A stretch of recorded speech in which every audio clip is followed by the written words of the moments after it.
بسم اللہ الرحمن الرحیم۔ رمضان اور عید گزرنے کے بعد شوال کے مہینے میں 6 روزے رکھنے کا اہتمام کرنا چاہیے۔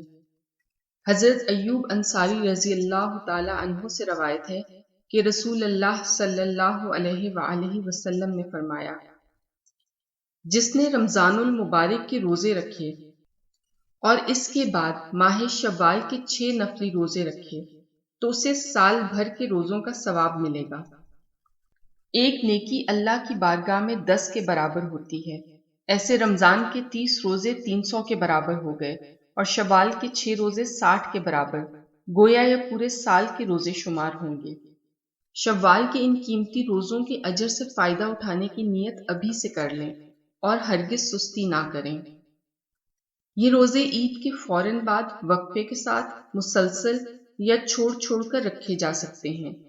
رمضان میں بیماری، سفر یا کسی اور شرعی عذر کی وجہ سے چھوڑے گئے روزوں کی قضا جلد سے جلد ادا کرنے کی کوشش کرنی چاہیے، کیونکہ رمضان کے روزوں کی گنتی پوری کرنا ضروری اور فرض ہے۔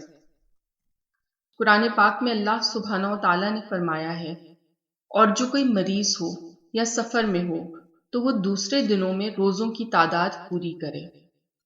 رمضان کے روزے شوال کے نفلی روزوں کے علاوہ رکھے جائیں گے۔ شوال اور قضا روزے اکٹھے نہیں کیے جا سکتے، یہاں 2 نیتیں اکٹھی نہیں کی جائیں گی۔ یہ روزے عید کے اگلے دن سے یا پورے شوال کے مہینے میں کسی وقت بھی رکھے جا سکتے ہیں۔ یہ روزے لگاتار ایک ایک کر کے الگ الگ وقفے کے ساتھ رکھے جا سکتے ہیں۔ شوال کا مہینہ ختم ہونے سے پہلے 6 کی تعداد پوری کر لیجئے۔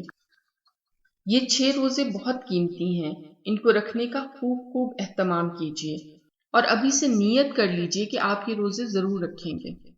نیکی کی بات پھیلانا صدقہ جاریہ ہے۔ اگر آپ نے ابھی تک ہمارا چینل سبسکرائب نہیں کیا تو کائنڈلی کر لیجئے۔ دعاؤں کے ساتھ اجازت۔